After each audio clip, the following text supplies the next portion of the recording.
guys, starting off week 3 homeschool recap, a little different this week. I am on my way home. I'm in the car, as you can see. I'm not in my bedroom.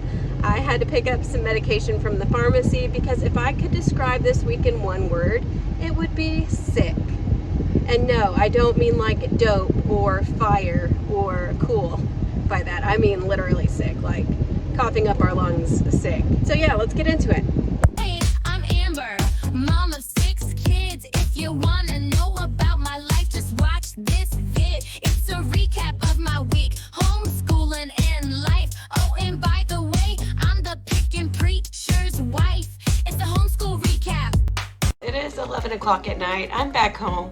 All of my kids are asleep at the moment. I don't know how long that's gonna last because, as I said, we are all pretty sick right now. And having a large family is a wonderful thing. There are so many benefits to having tons of children until that nasty little virus comes knocking at your door. Because when there are 8 people inside the house, it takes forever for it to leave. I'm not joking. We have had this sickness for, I think, 3 weeks now. It's gotten progressively worse. So this past week was pretty rough, but we're gonna get there. We're kind of on the mend, maybe. I don't know. We're not getting much sleep at night. And there are a couple of sounds that I absolutely love hearing while I'm sleeping or trying to go to sleep. One of those being a fan. Like, I cannot sleep without a fan at this point. So I'm really hoping that my mansion in heaven has a fan if we're sleeping in heaven. I don't really know if the Bible tells us whether or not.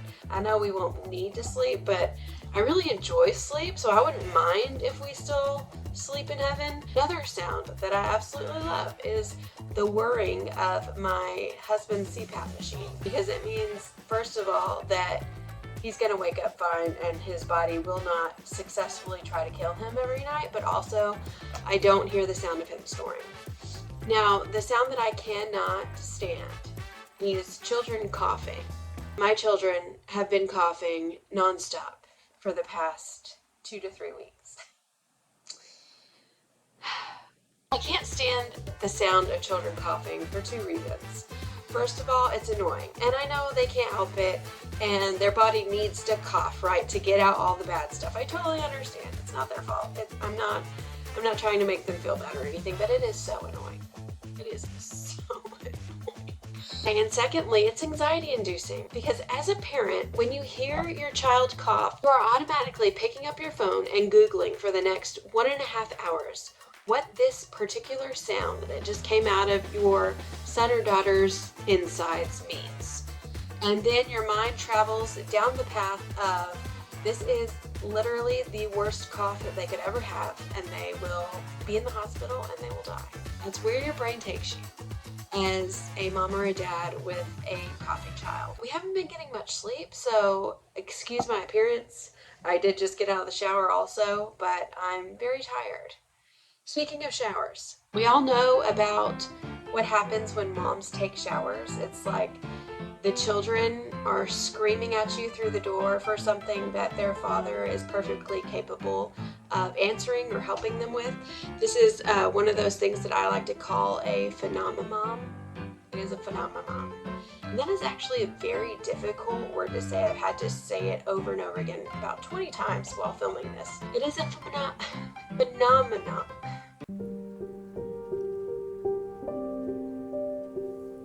It is a phenomenon that when I am in the shower, my children are banging on the door asking to open a fruit snack when their father is sitting right there in the living room with 2 very capable hands with 10 fingers that can do this. It's a phenomenon. I had a self-realization moment this week. I am at the ripe old age of 36, and I'm just now coming to realize that this is just something about me that I want to accept. So at first I thought, well, I don't shower that often because I'm a mom. I'm in the newborn stage. I'm not in the newborn stage, but I have a newborn. You know, I have babies who are not independent enough yet for me to be able to just go shower whenever I want. Well, now that Tabitha is almost 2 years old, like, I can go shower if I want to. But you know what I realized? I don't want to. I've realized I don't like being wet. I don't enjoy swimming. If I'm gonna go to the beach, I just wanna sit and watch the water. I don't want to be in it. I don't really enjoy baths. I like getting into the bathtub to feel that feeling of my skin literally burning from how hot it is, but then once my skin adjusts, I'm like, okay, I'm done, and I get out. I just don't like being wet. So I've come to the realization that that's okay, because I'm not a seahorse. I'm a human.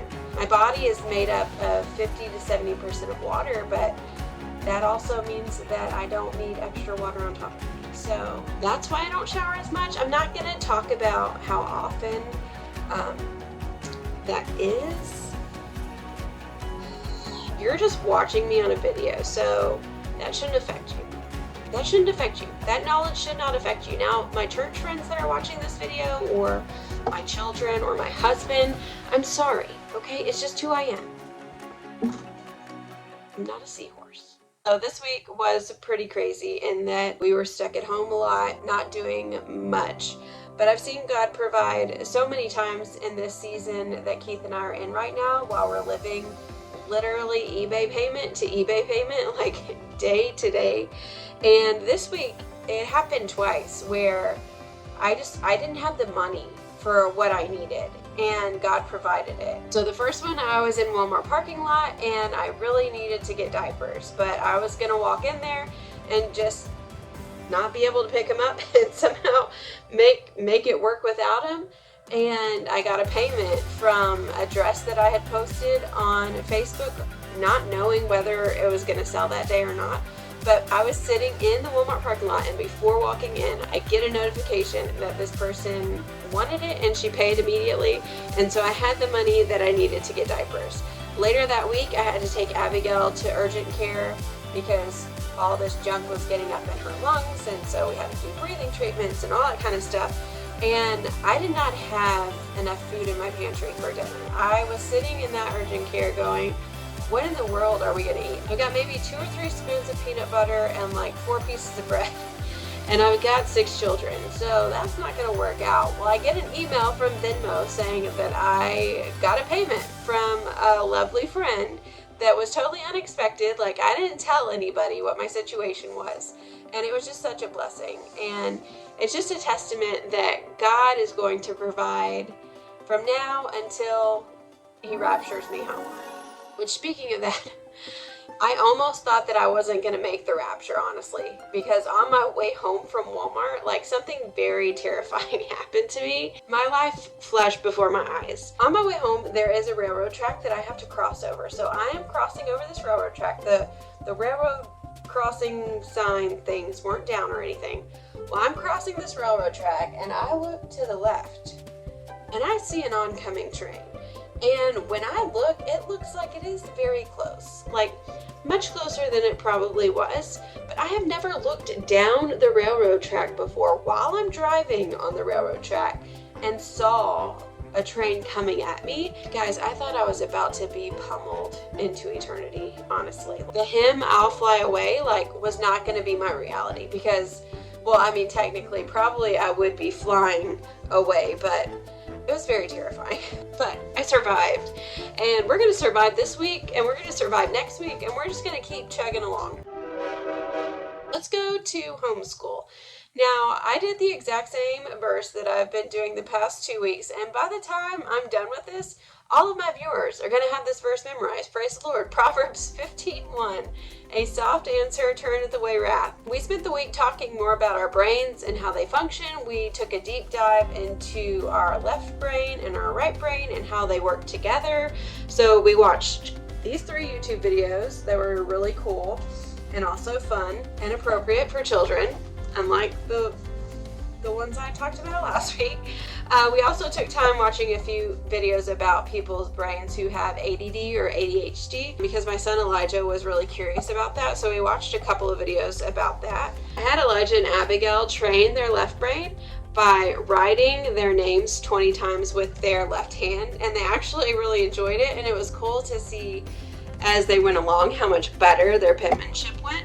And I tried it, and it's actually really difficult. So if you're right-handed, try writing your name with your left hand and see how it goes. But later on that week, Elijah and Abigail were both feeling really bad, and so they were in bed, and I just focused on the 3 little boys. So what I did with them, since it was Proverbs 15:1, I had them make 15 balls with kinetic sand, and then I had them smash them and count as they smashed. We did some writing number worksheets that I just made up in this Silhouette Studio program that I have, and they just wrote their numbers. We also watched some number blocks videos. If you never heard of number blocks, it's really great for learning to add and subtract, and so this is what their YouTube channel looks like. As far as I know, there's nothing woke.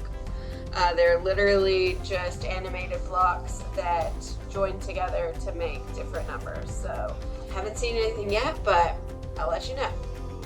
Yeah, that's really it. That's all. I mean, we did more homeschooling than that, but that's all I wrote down. And it was just kind of survival mode. And I think next week will probably be the same, because as I'm making this video, it's Tuesday. We didn't do any school this week so far, so Monday was a holiday, so I mean, technically if they were in public school they wouldn't have done anything anyways. But again, the beauty of homeschool is that you ebb and flow. We're gonna still be consistently teaching, but there will be days where it looks a lot different, and sometimes you don't get anything done, and that's okay. I'm here to tell you, it is absolutely okay to take a few days or a week or however long you need to get back on your feet and to get back into good routine and get everybody well. I'm gonna go to bed now and hopefully not be woken up by children vomiting and coughing all night, but if so, the Lord will give me strength. And I hope y'all are having a great week. Let me know in the comments, and that was the homeschool recap. That's cat hair. Ew. It was her cat hair. It wasn't from me. I don't shed cat hair.